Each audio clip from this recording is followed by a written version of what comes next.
Hello aspirants, स्वागत है आप सब लोगों का हमारे ऑनलाइन प्लेटफॉर्म पे।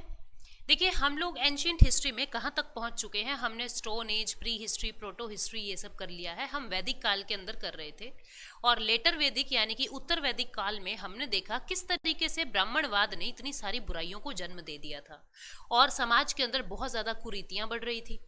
जब कर्म कांड और आडंबर बढ़ते हैं, जब ऑर्थोडॉक्स मॉडिफिकेशन होता है ग्रंथों का, वेदों का, तो लोगों ने एक अल्टरनेटिव धर्म की तरफ जाना शुरू कर दिया था। क्योंकि कर्म कांडों की वजह से सिर्फ ब्राह्मण लोगों का फायदा हो रहा था और समाज में जातिवाद, वर्ण व्यवस्था जो है बहुत ज्यादा कठोर होती जा रही थी, जिससे शूद्रों की, महिलाओं की परिस्थिति खराब होती जा रही थी। तो जब लोगों ने बदलाव करने की सोची तो ब्राह्मणों ने बदलाव करने नहीं दिया। अब ब्राह्मणों ने बदलाव नहीं करने दिया था तो लोग कोई दूसरे धर्म की तरफ बढ़ने लगे थे।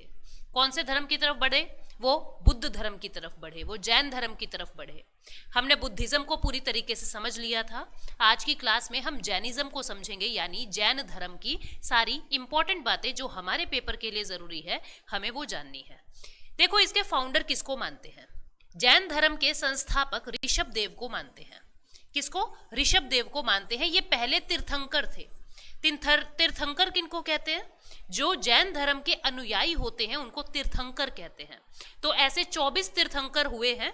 इनमें सबसे पहले ऋषभ देव थे और 24वें महावीर स्वामी थे। ठीक है, तो आप याद रखेंगे ये ऋषभ देव पहले तीर्थंकर थे और इनको बुल, जो सिंबल है इनका बुल, मतलब कि एक पहचान बना दी। ठीक है, फॉर एग्जाम्पल मुरली या सुदर्शन चक्र विष्णु की एक पहचान है ना, इसी तरीके से बुल जो है वो ऋषभ देव की पहचान है, इनका सिंबल है। ठीक है, जो आपके 23वें तीर्थंकर थे उनका नाम था पार्श्वनाथ। इनका स्नेक क्या है? इनका सिंबल क्या है? स्नेक। इनका सिंबल, जैसे मूषक किसका सिंबल है? गणेश जी का कह देते हैं, लड्डू गणेश जी से लिंक कर देते हैं। ऐसे ही ऋषभ देव के बाद पार्श्वनाथ जो 23वें तीर्थंकर हुए, बीच के 22 हमें याद नहीं रखने हैं, इनका सिंबल स्नेक है। इनके फादर का नाम क्या है? अश्वसेन, और मदर का नाम है प्रभावती। ये फैक्चुअल डिटेल है, आपको याद रखनी पड़ेगी। फादर का नाम क्या है? अश्वसेन, और मदर का नाम है प्रभावती। ऐसा माना जाता है कि जो जितने भी मठों की स्थापना हुई है जैन धर्म में, वो पार्श्वनाथ के द्वारा ही करवाई जाती है। यानी इन्हीं के समय में जैन धर्म के मठों की स्थापना होती है। पार्श्वनाथ ने 4 व्रत दिए। पहला था सत्य, यानी टू स्पीक ट्रुथ। हमेशा सत्य का आचरण करो, हमेशा सत्य बोलो। अहिंसा में बिलीव करते थे, नॉन वायलेंस। इवन जो जैन धर्म के कट्टर होते हैं वो तो कृषि को भी सपोर्ट नहीं करते थे। कृषि को सपोर्ट इसलिए नहीं करते थे क्योंकि उनको लगता था जब कृषि की वजह से हल चलेगा तो बहुत सारे जीवों की हत्या हो जाएगी। ठीक है, तो अहिंसा में बिलीव करते हैं, नॉन वायलेंस में बिलीव करते हैं। असत्य क्या होता है? अस्तेय ये होता है नॉन स्टीलिंग, चोरी नहीं करना। नॉन स्टीलिंग, कभी भी चोरी नहीं करना, इसको कहते हैं अस्तेय। ये चौथा व्रत था, यानी चौथा इनका नियम था, और तीसरा नियम था, सॉरी। और चौथा है अपरिग्रह। अपरिग्रह होता है नॉन अटैचमेंट। क्या होता है? नॉन अटैचमेंट, यानी आपको संपत्ति से, दुनिया से, सांसारिक मोहमाया से दूर रहना है। आपको इमोशनल किसी के साथ अटैच नहीं होना है। अगर आप अटैच नहीं होंगे तो परिवार के लिए आप संपत्ति को इकट्ठा करने की कोशिश नहीं करेंगे और समाज में जितने भी दुख दर्द हैं उनसे दूर रहोगे, इच्छाओं से दूर रहोगे। तो इस तरीके से ये 4 व्रत यानी कि 4 नियम, 4 रूल्स पार्श्वनाथ ने दिए। जो 5वां व्रत आएगा वो महावीर स्वामी देंगे, जिसका नाम है ब्रह्मचर्य। और ब्रह्मचर्य क्या होता है उसको हम आगे देखेंगे जब हम महावीर स्वामी को समझेंगे। तो ये पार्श्वनाथ की बातें थी। अब हम आगे बढ़ते हैं।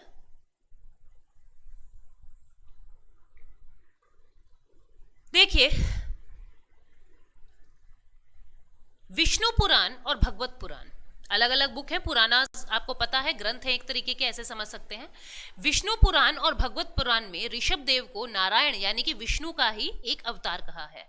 तो पूछा जा सकता है कि इनको किसका अवतार माना है? राम का, अल्लाह का, शिव का, किसका? तो आप बताएंगे इनको विष्णु का अवतार माना है, नारायण का अवतार माना है। किस में? विष्णु पुराण में और आपके भगवत पुराण में। ठीक है, अब हम 24वें तीर्थंकर की बात करते हैं, जहां से सबसे ज्यादा क्वेश्चंस बनते हैं।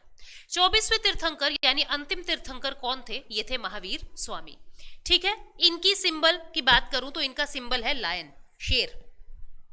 इनको जिन जिन शब्द से जाना जा रहा है। जिन का मतलब क्या होता है? विजेता, इंद्रियों पर, जिन्होंने अपनी इंद्रियों को जीत लिया है, ठीक है, उसी को ही हम जिन कहते हैं। यहीं से शब्द आया है जैन, ठीक है। जिन को इसको कह रहे हैं, जैसे कहते हैं ना जो जैन धर्म के लोग हैं वो क्या कहते हैं? जय जिनेन्द्र, यानी कि अपनी इंद्रियों पर विजेता करने वाला, ठीक है, विजेता इंद्रियों पर। उस शब्द का मतलब क्या होता है? जिन।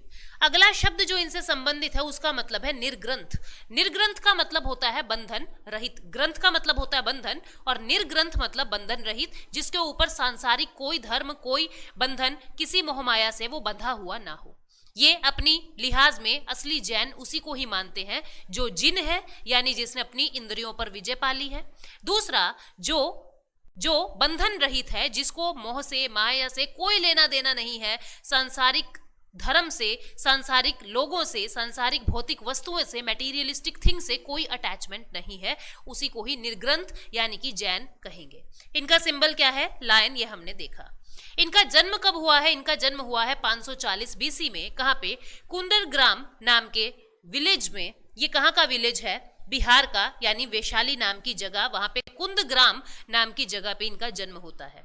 इनके पिता का नाम था सिद्धार्थ और मदर का नाम है, माँ का नाम है त्रिशला। सिद्धार्थ और त्रिशला के पुत्र हैं महावीर स्वामी। आगे बढ़ते हैं। इनकी वाइफ का नाम है यशोदा और बेटी का नाम है प्रियदर्शनी, यानी गृहस्थ जीवन में थे ये, बेटी है, बीवी है, माँ बाप है।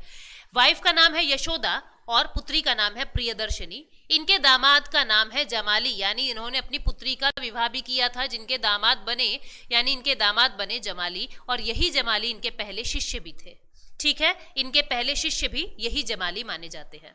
30 साल की उम्र में इन्होंने अपना गृह त्याग दिया था, बिल्कुल उसी तरीके से जैसे सिद्धार्थ ने, यानी गौतम बुद्ध ने 29 साल की उम्र में अपना घर त्याग दिया था। वो भी एक रॉयल फैमिली से बिलोंग करते थे, ये भी एक रॉयल फैमिली से बिलोंग करते हैं। वो भी एक गृहस्थ आश्रम से बिलोंग करते थे, ये भी गृहस्थ आश्रम से बिलोंग करते हैं, और दोनों ने ही अपनी जिंदगी की सुख को ज्ञान प्राप्ति के लिए त्याग दिया था। इनमें सिमिलैरिटी भी देखी जाती है। तो 30 की उम्र में इन्होंने भी अपना ज्ञान, अपना घर जो है वो त्याग दिया था। उनको 35-36 की उम्र में निर्वाण प्राप्त हो गया था, यानी ज्ञान की प्राप्ति हो गई थी। इनको 42 ईयर्स की एज में कैवल्य ज्ञान की प्राप्ति हो गई थी। कैवल्य क्या मतलब होता है? सुप्रीम नॉलेज, यानी जो चरम सीमा का ज्ञान है, जो अंत है ज्ञान का, इनको उसकी प्राप्ति हो गई थी 42 वर्ष की उम्र में। किस नदी के किनारे?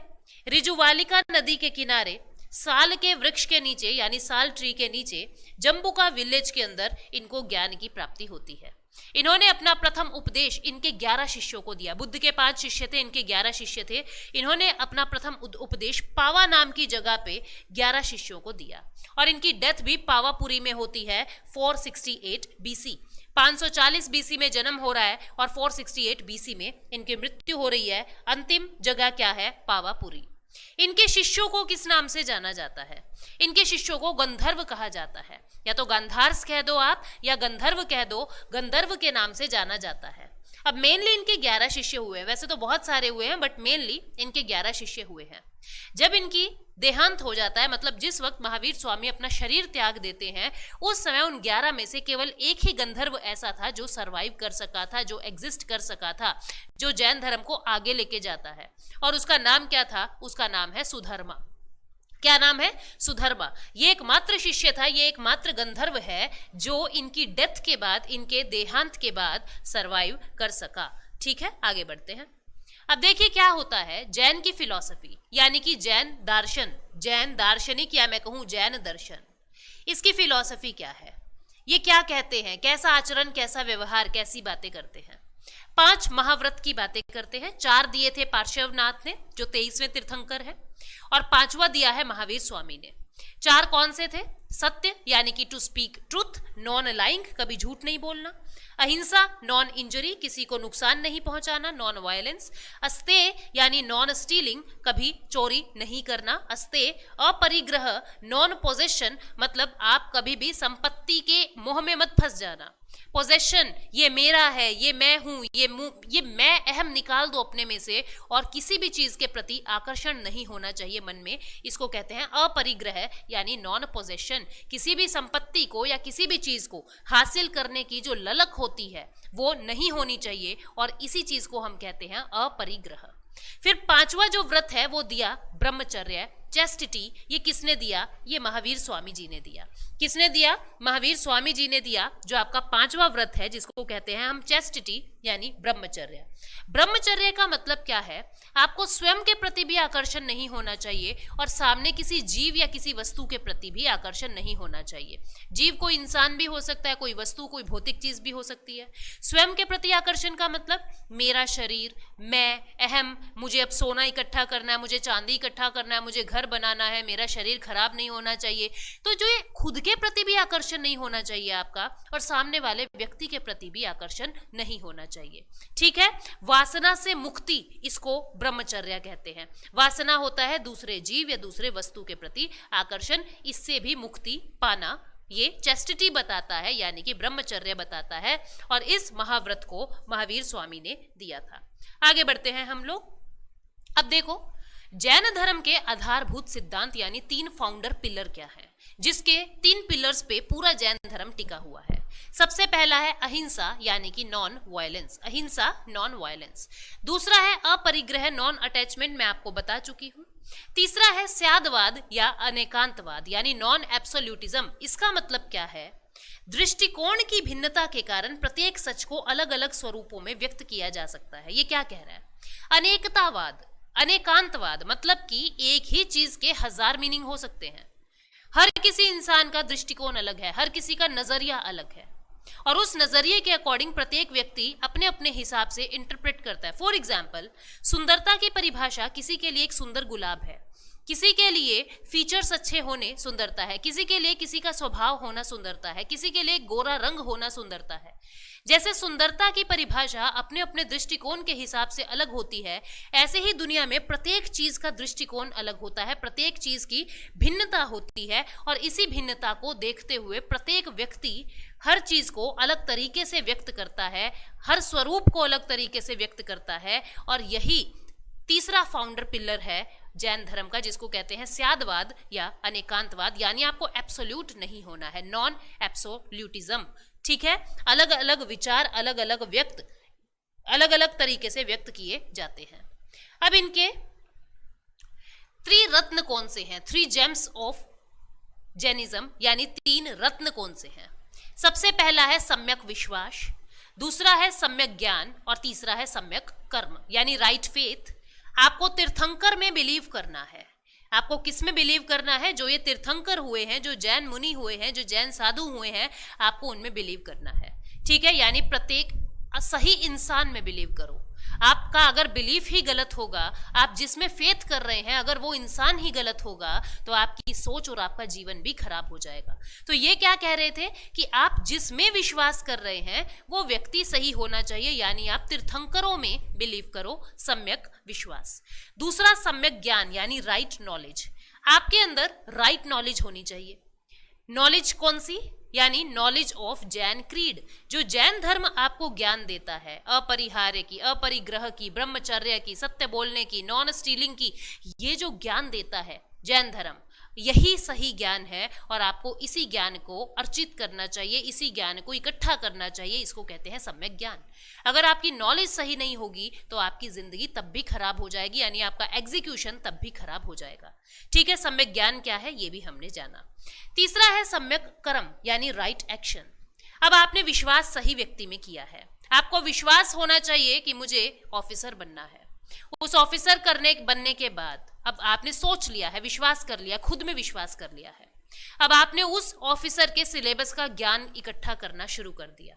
ठीक है, यानी आपने राइट नॉलेज अटेन करनी शुरू कर दी, और नॉलेज को पाके अब आप कर्म सही कर रहे हैं, एग्जामिनेशन को अच्छे से अटेम्प्ट कर रहे हैं। नेगेटिव मार्किंग को कैसे अटेम्प्ट करें, पॉजिटिव मार्किंग को कैसे अटेम्प्ट करें, कौन से क्वेश्चन करने हैं, कौन से नहीं करने हैं, किस तरीके से स्मार्ट तरीके से सिलेबस करना है। कहीं ऐसा तो नहीं मल्टीपल किताबें पढ़ रहे हैं और रिवीजन कर ही नहीं रहे हैं। मतलब कहने का मतलब क्या है, 3 चीजें ही आपकी जिंदगी को बनाएंगी। पहला है विश्वास, दूसरा है ज्ञान, और तीसरा है कर्म यानी राइट एक्शन। तो एक्शन के लिए क्या कहते हैं कि जो 5 महाव्रत हमने दिए हैं, आप उनकी प्रैक्टिस करो, उनको अपनी जिंदगी में लेके आओ। 5 महाव्रत कौन कौन से हैं बिल्कुल अपने मन में दोहराओ। सत्य, अहिंसा, अस्तेय, ठीक है, अपरिग्रह और ब्रह्मचार्य। सत्य मतलब नॉन लाइंग, ठीक है। अहिंसा मतलब नॉन इंजरी, किसी को नुकसान नहीं पहुंचाना। अस्तेय का मतलब नॉन स्टीलिंग। अपरिग्रह का मतलब नॉन अटैचमेंट। और ब्रह्मचर्य का मतलब चेस्टेशन। ठीक है, यानी ये सब 5 तरीके के महाव्रत का आपको पालन करना है, इनका कर्म करना है। इतनी बातें आपको समझ आ गई होगी। अब और क्या इनकी फिलॉसफी थी? ये भी अनीश्वरवादी थे, ये भी अनीश्वरवादी थे। अनीश्वरवादी थे मतलब ईश्वर के अस्तित्व में बिलीव नहीं करते थे, ईश्वर के अस्तित्व में डिनाई नहीं करते थे। ये भी कहते थे कि भगवान नहीं है। याद करो, बौद्ध धर्म ने भी यही कहा कि भगवान जैसी कोई चीज नहीं होती है ना। ये पृथ्वी जो है, नेचर जो है, नेचुरल लॉज से बना है, भगवान ने नहीं बनाया है। अगर भगवान बनाता तो प्रत्येक ग्रह पे जन्म होता, पृथ्वी पे ही क्यों है? क्योंकि पृथ्वी पे ऑक्सीजन है, क्योंकि पृथ्वी पे हाइड्रोजन है, क्योंकि पृथ्वी पे वाटर है, क्योंकि पृथ्वी पे प्लांट्स हैं।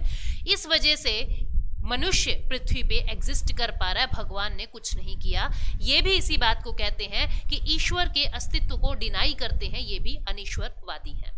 ठीक है, अब यहाँ पे एक डिफरेंस आएगा। बौद्ध धर्म में कहा कि आत्मा जैसी कोई चीज नहीं होती, आत्मा नहीं होती, लेकिन ये कहते हैं कि आत्मा होती है, बिलीव्स इन सोल। अब आत्मा होती है तो पुनर्जन्म भी होगा, ये पुनर्जन्म में बिलीव करते थे। अब पुनर्जन्म में तो आप कहोगे मैडम बौद्ध धर्म के लोग भी बिलीव करते थे, बिल्कुल सही बात है। बुद्धिज्म लोग भी जो पुनर्जन्म है उसमें बिलीव करते थे, लेकिन आत्मा में बिलीव नहीं करते थे। लेकिन उन्होंने पुनर्जन्म की वजह क्या बताई थी? उन्होंने पुनर्जन्म की वजह बताई थी आपकी डिजायर्स, आपका कॉन्शियसनेस, आपकी जो इच्छाएं हैं, जब तक वो पूरी नहीं होंगी आप दुखी रहोगे और आप बार बार जन्म लेते रहोगे। जिस दिन वो इच्छाएं या तो मर जाएंगी या तो पूरी हो जाएंगी, उस दिन आप जन्म लेना बंद कर दोगे, यानी फिर आपका पुनर्जन्म नहीं होगा। उन्होंने आत्मा को पुनर्जन्म का आधार नहीं बताया था, इन्होंने आत्मा को पुनर्जन्म का आधार बताया है। ठीक है, इन्होंने बिल्कुल उसी तरीके से जैसे बुद्ध लोगों ने वेद की एग्जिस्टेंस को डिनाई कर दिया था। उन्होंने भी कहा था कि वेद वेद कुछ नहीं होते, हाँ, लेकिन वेदों का जो भाव है, वेदों की जो बातें हैं, वेदों का जो एसेंस है, उसको मानते हैं वो। ठीक है, ऐसे ही ये भी वेद को नहीं मानते, वेदों के भाव को, वेदों की बातों को, वेदों के आचरण को मानते हैं। ठीक है, तो ये बातें हमने जैनिज्म के बारे में देखी और साथ में बुद्धिज्म के बारे में भी देखी। ये भी क्या कहते हैं, बिल्कुल बौद्ध धर्म की तरह कि नेचर नेचुरल लॉ से संचालित होता है, कि जो हमारी प्रकृति है वो प्रकृति के नियमों से बनी है और इसमें निरंतर उत्थान व पतन चलता रहेगा। नेचर है, बनता बिगड़ता रहेगा, भगवान कुछ नहीं कर रहे हैं, नेचुरल लॉ से सारी चीजें चलती है। फिर ये कहते हैं कि व्यक्ति को निर्वाण या मोक्ष कब मिलेगा? व्यक्ति को निर्वाण या मोक्ष उस वक्त मिलेगा जब वो सांसारिक बंधनों से मुक्ति पालेगा। ठीक है, जब वो सांसारिक बंधनों से मुक्ति पालेगा, मैटर से, लिविंग चीजों से मुक्ति पालेगा, उसी दिन उसको निर्वाण यानी मोक्ष की प्राप्ति हो जाएगी। ठीक है, अब मोक्ष की प्राप्ति आप याद करो, बुद्ध धर्म क्या कहता है? बुद्ध धर्म कह रहा है निर्वाण की प्राप्ति तब होगी जब आपकी इच्छाएं पूरी हो जाएगी, चाहे वो धरती पे रहते रहते कर लो या धरती के मरने के बाद कर लो।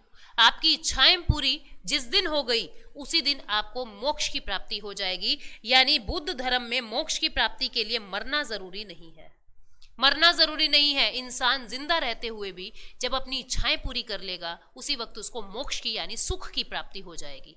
लेकिन ये कहते हैं कि जिस दिन आप सांसारिक बंधन से मुक्ति पा गए, द्रव्य से और जीव से यानी कि लिविंग चीजों से और नॉन लिविंग चीजों से, जब आपका मोह माया खत्म हो गया, उन बंधनों से जिस दिन आपने मुक्ति पा ली उसी दिन आपको निर्वाण या मोक्ष की प्राप्ति हो जाएगी। दोनों में सिमिलैरिटी या डिससिमिलैरिटी है।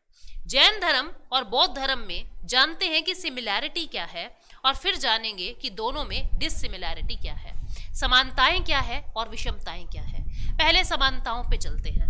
देखो, दोनों ने ही वेदों को रिजेक्ट कर दिया था। ये भी कह रहे हैं कि वेद नहीं है और बुद्ध धर्म भी कह रहा है वेद नहीं है। दोनों ने ही वेदों की एग्जिस्टेंस को डिनाई कर दिया, लेकिन दोनों ही वेद के सार को मानते हैं। दोनों ही वेद के सार को मानते हैं यानी वेद की एसेंस को मानते हैं, लेकिन दोनों ने ही वेदों की एग्जिस्टेंस को मना कर दिया। ठीक है, समझ गए? क्योंकि वेदों के अंदर सुप्रीम कौन है? ब्राह्मण है, प्रिस्टली क्लास है, तो ये ब्राह्मणवाद को तो मानते ही नहीं थे। ठीक है, दूसरा जो फाउंडर है, दोनों के फाउंडर कौन है? दोनों की आप बेसिक मानो 24, वैसे फाउंडर अलग अलग है, पर मैं बात बता रही हूं आपको महावीर स्वामी की और गौतम बुद्ध की। महावीर स्वामी और गौतम बुद्ध दोनों ही रॉयल फैमिली से बिलीव कर रहे हैं, दोनों ने ही अपनी जिंदगी के लस्टर्स को छोड़ा है, दोनों ही एक रॉयल फैमिली से बिलीव करते थे और दोनों ही यंग एज में, एक 29 साल की उम्र में और एक 30 साल की उम्र में घर को त्यागता है, यानी गृहस्थ आश्रम को त्यागता है, सुख सुविधाओं को त्यागता है। ठीक है, just like his contemporary Gautam Buddha जो हैं और महावीर जैन जो हैं, दोनों ही रॉयल फैमिली में जन्म लेते हैं और दोनों ने ही अपने कंफर्टेबल लाइफ स्टाइल को रिनाउंस किया, यानी त्याग दिया था एनलाइटनमेंट यानी ज्ञान की प्राप्ति के लिए। तीसरा कॉमन पॉइंट है दोनों में एनिमल राइट्स। दोनों ने ही नॉन वायलेंस को अच्छा माना, इंसानों के साथ साथ जानवरों की भी हत्या पे रोक लगाई है दोनों ने ही। जैन धर्म भी यही कहता है और बौद्ध धर्म भी यही कहता है। दोनों Buddhism and Jainism are stressed the principle of non violence. दोनों ने ही अहिंसा के बलों पे, अहिंसा की बातों पे बल दिया और दोनों ही कहते हैं कि एनिमल के अगेंस्ट कोई वायलेंस नहीं होना चाहिए, उनको भी बिल्कुल उसी तरीके से इक्वल रिस्पेक्ट मिलनी चाहिए जैसे मनुष्य को मिलती है, ह्यूमन बीइंग को मिलती है। तो दोनों के अंदर एक ये सिमिलैरिटी भी थी। चौथी सिमिलैरिटी है कर्मा। दोनों ही कर्म की बातों पे बिलीव करते हैं, दोनों ही कहते हैं कि मनुष्य के एक्शन सही होने चाहिए, मनुष्य के कर्म सही होने चाहिए। ठीक है, इसको अगर इसके कर्म सही होंगे तो इसके चारों तरफ जो फोर्सेस होंगी वो पॉजिटिव होंगी। कौन कहता है? जैन धर्म भी यही बात कह रहा है और बौद्ध धर्म भी यही बात कह रहा है। आपका फिफ्थ पॉइंट सिमिलैरिटी का गॉड और स्क्रिप्चर्स का है। दोनों ने ही मूर्ति पूजा का खंडन किया, दोनों ने ही भगवान की एग्जिस्टेंस को रिजेक्ट कर दिया, दोनों ही नहीं मानते कि भगवान कुछ होते हैं। दोनों ने ही ये कहा जो प्रकृति है वो प्रकृति के नियमों से चल रही है, यानी जो नेचर है वो नेचुरल लॉ से चलता है। Neither religion believes in God. ठीक है, किसी भी रिलीजन ने भगवान में विश्वास नहीं किया। उन्होंने नहीं कहा कि ब्रह्मांड का निर्माण क्रिएटर भगवान है, उन्होंने नहीं कहा कि यूनिवर्स का जन्म गॉड ने किया है। They acknowledged all creation as being part of universe divinity. वो हर चीज को जो ये हमारा ब्रह्मांड है उसके नियमों से चला रहा है। ठीक है, दूसरा है री इनकारनेशन। री इनकारनेशन होता है पुनर्जन्म। क्या होता है? रीबर्थ या पुनर्जन्म। अब आप सोचो, क्या जैन धर्म ने पुनर्जन्म में बिलीव किया था? किया था। बौद्ध धर्म ने पुनर्जन्म में बिलीव किया था? किया था। यानी दोनों ने ही पुनर्जन्म में बिलीव किया है। दोनों ही बुद्धिज्म और जैनिज्म दोनों ही पुनर्जन्म में बिलीव करते हैं। दोनों ने पुनर्जन्म का आधार अलग बताया है। एक ने आत्मा को आधार बताया, एक ने चेतना को आधार बताया, कॉन्शियसनेस को आधार बताया, लेकिन दोनों मानते हैं कि पुनर्जन्म होता है। ठीक है, ये सिमिलैरिटीज थी दोनों के बीच में। कुछ और सिमिलैरिटीज हम देख लेते हैं। दोनों रिलीजन क्षत्रियों के द्वारा स्थापित किए गए। जैन धर्म भी और बौद्ध धर्म भी क्षत्रिय लोग जो हैं उन्होंने स्थापित किए। दोनों ने दलित व वुमेन्स की स्थिति को सुधारा है। समाज में दलित और वुमेन्स की स्थिति से परेशान होके ही तो जैन और बौद्ध धर्म आए हैं। तो दोनों ने ही काम किया कि दलित की और वुमेन्स की स्थिति को सुधारा जा सके। ठीक है, आगे बढ़ते हैं। अब इनमें विषमताएं क्या है, इनमें डिफरेंस क्या है? पहला है difference regarding conception of moksha. मोक्ष की प्राप्ति के लिए दोनों के विचारों में क्या डिफरेंस था? बौद्ध धर्म कहता था कि मोक्ष आपको उस दिन मिल जाएगा जब आप अपनी डिजायर्स से, अपनी इच्छा से मुक्ति पालोगे, और वो धरती पे रहते रहते यानी अपनी जिंदगी में रहते रहते भी ये काम आप कर सकते हो। इसके लिए मरना, मृत्यु जरूरी नहीं है, शरीर त्यागना जरूरी नहीं है। लेकिन जो जैन धर्म है वो क्या कहता है? जन्म और मरण के साइकिल से, चक्र से जब निकल जाओगे तब आपको मोक्ष की प्राप्ति होगी। यानी वो कह रहे हैं कि मरना जरूरी है इसके लिए। समझ रहे हो ना बात को? मरना जरूरी है। जबकि बौद्ध धर्म कहता है जिस दिन इच्छा खत्म हो गई, जिस दिन डिजायर्स पूरी हो गई, उस दिन आपको मोक्ष की प्राप्ति हो जाएगी। बातें कर रहे हैं दोनों ही निर्वाण की, मोक्ष की, लेकिन दोनों ने ही मोक्ष की अलग डेफिनेशन दी है। देख लेते हैं। अकॉर्डिंग टू बुद्धिज्म, बुद्ध धर्म के अनुसार अ मैन अटेन्स मोक्ष, एक व्यक्ति को मोक्ष कब प्राप्त होता है? When he ends all the desires, जब वो अपनी सारी इच्छा की समाप्ति कर देता है। और वो इस चीज की प्राप्ति लिविंग वर्ल्ड में रहते हुए भी कर सकता है। बट अकॉर्डिंग टू जैनिज्म, पर जैन धर्म के अनुसार मोक्ष है फ्रीडम फ्रॉम माइजरी, दुख से मुक्ति, बंधनों से मुक्ति, and can be attend only after death. और जो वो कहते हैं कि इंसान जीते जी दुखी रहेगा। जिस दिन आप मर जाओगे, जिस दिन आपकी डेथ हो जाएगी, उस दिन ही आपको मोक्ष की प्राप्ति होगी। दूसरा डिफरेंस क्या है, अटेनमेंट ऑफ मोक्षा। ये रिगार्डिंग कंसेप्शन ऑफ मोक्ष था, ये अटेनमेंट ऑफ मोक्ष है। मोक्ष कहाँ मिलेगा आपको, ये कहते हैं कि बुद्धिस्ट संघ में आपको मोक्ष मिलेगा। ठीक है, जब कर्म कांडों की बातें नहीं कर रहे हैं, मोक्ष की प्राप्ति के लिए आपको उपवास नहीं करने हैं, आपको कठिन मार्ग नहीं अपनाना है, बुद्ध धर्म ये कहता था। लेकिन जो जैन धर्म है वो क्या कह रहा है, कड़े उपवास करो, कड़े व्रत करो। आप देखोगे जैन धर्म बहुत रिजिड है, बहुत कठोर है, इतने इतने महीनों तक ये अपने व्रत करते हैं, नंगे पांव चलना, धूप का सर्दी का कोई एहसास ना होना, नग्न बदन रहना। जो दिगंबर लोग होते हैं, आगे देखेंगे हम जैन धर्म किस तरीके से मौर्य साम्राज्य के दौरान दो टुकड़ों में टूट जाता है, श्वेतांबर और दिगंबर। जो श्वेतांबर होते हैं वो वाइट कपड़े वाले होते हैं, जो वाइट कपड़े आपने देखे भी होंगे पहन के घूमते हैं, मुनि कहते हैं जिनको, जैन मुनि। और साध्वी भी होते हैं, साधु भी होते हैं, वो लोग थोड़े लिबरल होते हैं, उदारवादी होते हैं। लेकिन जो दिगंबर लोग होते हैं वो कट्टर जैन धर्म के होते हैं और वो लोग नग्न रहते हैं, यानी न्यूड रहते हैं, उन्होंने क्लोथ का भी त्याग कर दिया है। ठीक है, तो बौद्ध धर्म नहीं कहता कि आप इतना कठिन मार्ग अपनाएं कि आपकी इच्छाएं ही पूरी ना हो, वो मिडल पाथ की बात करता है, मिडल मार्ग, मध्यम मार्ग की बात करता है। जबकि जैन धर्म कहता है उपवास करो, यानी कि अपने शरीर को दुख दो, believe in fast and severe penances. ठीक है, लेकिन बौद्ध धर्म इन चीजों में बिलीव नहीं करता। तीसरी डिसिमिलैरिटी है अहिंसा। आप कहोगे मैडम अहिंसा तो दोनों मानते थे, लेकिन बौद्ध धर्म इतना ज्यादा कट्टर नहीं है अहिंसा के लिए जितना जैन धर्म। जैन धर्म तो इवन कृषि को भी अगेंस्ट खड़ा है, कृषि के भी अगेंस्ट खड़ा है। क्यों? क्योंकि इनको लगता है कि अगर कृषि में हल चला तो बहुत सारे जीवों की मृत्यु हो जाएगी। बौद्ध धर्म ऐसा नहीं कहता था। जैन धर्म के अंदर शाम को लाइट भी नहीं चलाई जा रही है। क्यों? क्योंकि इनको लगता है कि उस हीट से बहुत सारे कीड़े मकोड़े, कीट पतंगे मर सकते हैं जो बल्ब या ट्यूबलाइट जलेगा, तो ये शाम को लाइट भी नहीं जलाते हैं। यानी कहने का भाव क्या है, जो जैनिज्म है वो बहुत ज्यादा स्ट्रिक्ट है अहिंसा को लेके, जबकि बौद्ध धर्म इतना स्ट्रिक्ट नहीं है। फिर सोल, आत्मा, किसने आत्मा के कंसेप्ट को माना? बौद्ध धर्म ने आत्मा के कंसेप्ट को माना और बौद्ध धर्म ने आत्मा के कंसेप्ट को नहीं माना। जैन धर्म ने आत्मा के कंसेप्ट को माना, सोल के कंसेप्ट को माना। तो ये डिफरेंसेस थे दोनों में और सिमिलैरिटी थी दोनों में जो हमने समझा। कुछ और डिफरेंसेस हम देख लेते हैं। जैनिज्म क्या कहता है, निर्वाण की प्राप्ति कब होगी? जब आपको सांसारिक बंधनों से मुक्ति मिल जाएगी। बुद्धिज्म कहता है जन्म और मृत्यु के चक्र से जब आपको मुक्ति मिल जाएगी उस दिन आपको निर्वाण प्राप्त होगा। ये सोल को मानते हैं, ये सोल को नहीं मानते। ये कहते हैं कि पुनर्जन्म आत्मा की वजह से होता है, ये कहते हैं पुनर्जन्म कॉन्शियसनेस, चेतना की वजह से होता है। चेतना क्या थी? जो आपके दिमाग में कॉन्टिन्यूअसली इच्छाएं जागती रहती है, अब मुझे ये बनना है, मुझे वो करना है, अच्छा मैं नहीं कर सका, मुझे तो बंगला लेना था, मैं नहीं ले सका। जो इच्छाएं हैं, ये इच्छा आपके दुख का कारण बनती है और यही इच्छाओं को पूरा करने के लिए मनुष्य का शरीर बार बार जन्म लेता रहता है। ये कहते हैं चेतना की वजह से रीबर्थ होता है, वो कहते हैं आत्मा की वजह से रीबर्थ होता है। जैनिज्म की जितनी भी चीजें हैं वो प्राकृत भाषा में लिखी हुई है और बुद्धिज्म की जितनी भी चीजें हैं वो पाली भाषा में लिखी हुई है। ठीक है, ये कहते हैं कि निर्वाण प्राप्ति के लिए कठोर मार्ग, रिजिड रास्ता, फास्ट पेनेंसेस, इनका प्रयोग करें।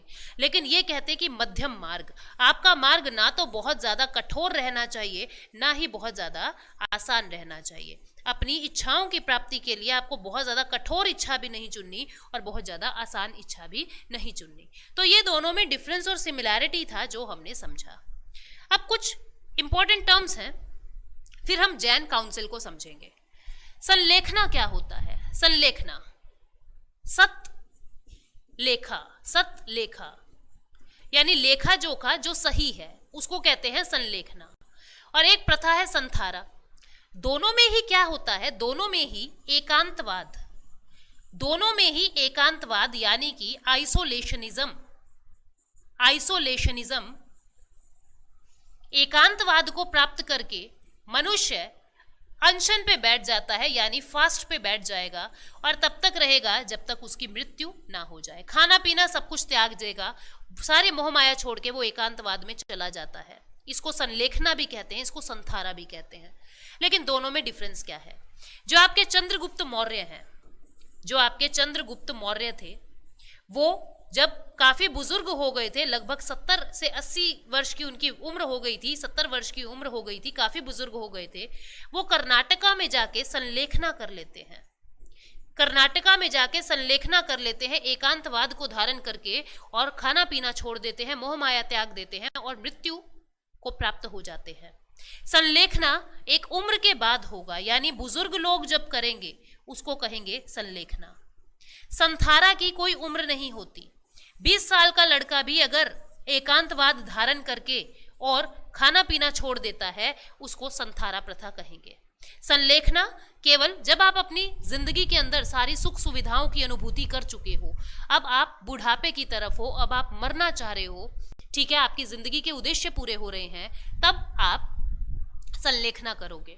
लेकिन जो संथारा है वो उम्र के किसी भी पड़ाव पे हो सकती है। तो ये जैन धर्म से जुड़ी हुई दोनों चीजें हैं मोक्ष की प्राप्ति के लिए। जैन काउंसिल की बातें करते हैं। जैन की संगतियां या जैन की सभाएं कहाँ कहाँ होती है। पहली काउंसिल इनकी 300 BC में होती है पाटलिपुत्र नाम की जगह पे, जहां पे अध्यक्ष कौन थे? स्थूल भद्रा। अध्यक्ष कौन है? स्थूल भद्रा। और किसने करवाई थी ये? चंद्रगुप्त मौर्य ने करवाई थी। चंद्रगुप्त मौर्य ने कलिंगा युद्ध के बाद जैन धर्म को अपना लिया था, पता है ना। तो प्लेस है पाटलिपुत्र, अध्यक्ष थे स्थूल भद्रा और गार्जियन कौन है? चंद्रगुप्त मौर्य। जैन धर्म का विभाजन, अब इस मीटिंग में मैंने आपको बौद्ध धर्म की मीटिंग्स में भी बताया था। अशोका बुद्ध को मानते थे, चंद्रगुप्त मौर्य जैन को मानते थे। और कलिंगा का युद्ध अशोका ने करवाया, चंद्रगुप्त मौर्य ने नहीं, आई एम सॉरी, अशोका ने। जैन धर्म का विभाजन होता है पहली मीटिंग में। मीटिंग क्या थी? जब जो महावीर स्वामी हैं वो जब अपना शरीर त्याग कर चुके हैं, तो जो उनके शिष्य हैं वो जगह जगह जाके मीटिंग्स करते हैं अपने धर्म का प्रचार करने के लिए। उसको कहा जाता है जैन काउंसिल्स या जैन की संगीतियां। पहली काउंसिल पाटलिपुत्र में हो रही है और इस काउंसिल में होता क्या है? देखो यहाँ पे होता क्या है, जो आपका मगध साम्राज्य था, जब मौर्य शासन चल रहा था 298 BC में मगध साम्राज्य के अंदर अकाल पड़ जाता है, फेमाइन आ जाता है।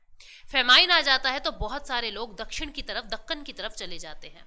स्थूल भद्र नाम के जो व्यक्ति हैं वो नॉर्थ इंडिया रहते हैं, और जो आपके भद्रबाहु और चंद्रगुप्त मौर्य, भद्रबाहु और चंद्रगुप्त मौर्य डेक्कन की तरफ चले जाते हैं। जब बहुत समय के बाद ये दक्षिण के लोग वापस से आते हैं नॉर्थ इंडिया में, तो देखते हैं नॉर्थ इंडिया के अंदर बहुत सारे बदलाव हो चुके हैं। यानी कि नॉर्थ इंडिया के अंदर बहुत सारे इन्वेडर्स आ चुके हैं, बहुत सारे अलग अलग विदेशों से लोग आ चुके हैं, जिसकी वजह से उत्तर भारत के जो स्थूल भद्रा थे और उनके अंडर जो जैन धर्म पनप रहा था, उन्होंने उदारवादी सोच को अपना लिया था। लेकिन जो ये भद्रबाहु और मौर्य थे जो दक्षिण चले गए थे, इन्होंने कहा कि जैन धर्म को अपनाने के लिए हमको कपड़ों का भी त्याग करना पड़ेगा, यानी कि हमें नग्न रहना पड़ेगा और हर तरीके से कट्टरपंथी हमको बनना पड़ेगा। तो 2 सेक्ट बन गए थे, 2 क्षेत्र बन गए थे, 2 टुकड़े हो गए थे जैन धर्म के। एक श्वेतांबर जो व्हाइट क्लोथ्स में रहते हैं, उदारवादी सोच के हैं, और इन्होंने, ठीक है, उदारवादी सोच के हैं और व्हाइट क्लोथ पहनते हैं। और दूसरी जो इनका सेक्ट है, दूसरा टुकड़ा है दिगंबर, जो किसी भी क्लोथ को नहीं पहनता है, नो क्लोथ, और कंजर्वेटिव हैं, काफी रूढ़िवादी इनकी सोच है। और ये महावीर स्वामी की प्रत्येक बात का 100% तरीके से आज भी आचरण करते हैं। तो इस तरीके से पहली काउंसिल में श्वेतांबर और दिगंबर 2 सेक्ट बन जाते हैं, ठीक है। और इसी काउंसिल में 12 अंग जो जैन धर्म के लिटरेचर हैं, 12 साहित्य, उनको कंपाइल किया। जैन धर्म के साहित्यों को अंग कहा जा रहा है। 12 अंगों का कंपाइलेशन किया, जिसमें महावीर स्वामी की सारी विचारों को बताया हुआ है। सेकंड काउंसिल होती है 512 AD में वल्लभी में, जो गुजरात में है। यहाँ चेयरमैन थे देवर्धि, ठीक है, देवर्धि शमस रमना, ठीक है। यहाँ पे किसने करवाई? ये करवाई आपकी भानुगुप्त ने ये मीटिंग करवाई थी। यहाँ पे 12 अंगों का और उपअंगों का फाइनल कंपाइलेशन होता है। पहली मीटिंग में फाइनल नहीं हुआ था, एक कच्चा बुक तैयार की थी, कंप्लीट नहीं हुई थी, फाइनल नहीं हुई थी। लेकिन यहाँ पे फाइनल कंपाइलेशन होता है 12 अंग का और उपअंग का। नोट क्या है यहाँ पे, आपको जो बात नोट करनी है, गंग वंश के जो राजा थे, राजमल 4, उनके मिनिस्टर थे चामुंड राय। इन्होंने सरबनबेलगोला कर्नाटक में गोमतेश्वर यानी महावीर स्वामी का स्टेचू बनवाया है, जहां हर 12 साल में इनका महामस्तिकाभिषेक होता है। इस बात को याद रखोगे। गंग वंश के राजा हैं राजमल 4, उनके मंत्री का नाम है, क्या नाम है? चामुंड राय। चामुंड राय ने कर्नाटक में कर्नाटक में कहा, श्रवणबेलगोला, ये वही जगह है जहां पे चंद्रगुप्त मौर्य जो हैं वो निर्वाण प्राप्त करते हैं। चंद्रगुप्त मौर्य जब निर्वाण प्राप्त करते हैं, ठीक है, श्रवणबेलगोला कर्नाटक में गोमतेश्वर यानी महावीर स्वामी की एक बहुत बड़ी स्टैचू बनवाई है इन्होंने, और हर 12 साल में यहाँ पे इनका मस्तकाभिषेक होता है, यानी इनके मस्तक का अभिषेक किया जाता है। जैन लिटरेचर की अगर मैं बात करूं, अलग अलग किताबों को नाम दे रखे हैं, जैसे अपने हैं ना रामायण महाभारत, इस तरीके से जैन में 12 अंग हैं, 12 उपंग हैं, 10 परिकरण हैं, 6 छेद सूत्र है, 4 मल सूत्र है, 2 सूत्र ग्रंथ हैं। जैन धर्म की सारी टीचिंग्स जो हैं इन अंग उपंग वगैरह में लिखी हुई है। डिक्लाइन ऑफ जैनिज्म, ये जैनिज्म डिक्लाइन, इसका पतन क्यों होता है जैन धर्म का? बिल्कुल उसी तरीके से जिस तरीके से बौद्ध धर्म का पतन होता है, लेकिन इसके पतन की एक और खास वजह ये थी, इसके नियम बहुत कठोर थे, बहुत कठोर नियम थे, यानी पालन करने बहुत मुश्किल थे, और इन्होंने अहिंसा पे कुछ बहुत ही ज्यादा जोर दे दिया था। तो जो वैश्य समाज के लोग थे या क्षत्रिय समाज के लोग थे वो तो इनसे दूर ही हो गए थे, और कुछ भी काम हो, आपके जीवों की तो हत्या होती ही है, चाहे वो कीड़ी मर रही है, चाहे मकोड़ा मर रहा है, चाहे कुछ भी है, छोटे छोटे जीव मर रहे हैं, वायरस है, बैक्टीरियास है। तो इन्होंने अहिंसा पे अत्यधिक जोर दे दिया था, जिससे लोगों की जो दैनिक दिनचर्या है वो प्रभावित होने लगी थी। ठीक है, जैन धर्म के दर्शन जो थे, यानी जैन की फिलॉसफी जो थी वो बहुत ज्यादा हार्ड थी। फिर जैन धर्म के अंदर आंतरिक मतभेद होने लगे थे, श्वेतांबर और दिगंबर 2 सेक्ट बन गए थे, और दोनों की विचारधारा अलग होने लगी थी, जिसकी वजह से लोगों ने इनसे भी दूरी बना ली थी। जैसे बौद्ध धर्म को समय के अनुसार राजकीय संरक्षण मिलना बंद हो गया था, ऐसे यहाँ पे भी मौर्य वगैरह जब पतन हो जाता है मौर्यास का, तो इनको भी राजकीय संरक्षण मिलना बंद हो गया था। सनातन धर्म जब ये सोचने लगा कि हमारे धर्म से निकल के लोग जैन और बुद्ध की तरफ जा रहे हैं, तो सनातन धर्म ने भी अपने धर्म में बदलाव करने की सोची, और लोग फिर से ब्राह्मणवाद को अपनाने लगे थे। जैन धर्म का प्रभाव क्या होता है? जातिवाद को बहुत ज्यादा कम कर दिया था, अहिंसा को बहुत ज्यादा बढ़ा दिया था, हिंसा नहीं अहिंसा को बहुत ज्यादा बढ़ा दिया था। ट्रेड और कॉमर्स काफी बढ़ गया था, क्योंकि लोग अब पीसफुल रहने लगे थे, तो पीसफुल रहेंगे तो व्यापार बढ़ेगा। महिलाओं और शूद्रों की स्थिति बेहतर हो गई थी। वर्ण व्यवस्था और कर्म कांडों को रोकने का बहुत ज्यादा प्रयास जैन धर्म ने भी और बौद्ध धर्म ने भी किया था। तो यहाँ पे आपका जैनिज्म पूरा होता है। उम्मीद करती हूँ आपको ये चीजें समझ आ गई। अगले सेशन से हमको मौर्य काल जो है, यानी चंद्रगुप्त मौर्य की बातें हमें समझनी है। उम्मीद करती हूँ ये चीजें समझ आ चुकी है। Thank you so much, take care, bye bye.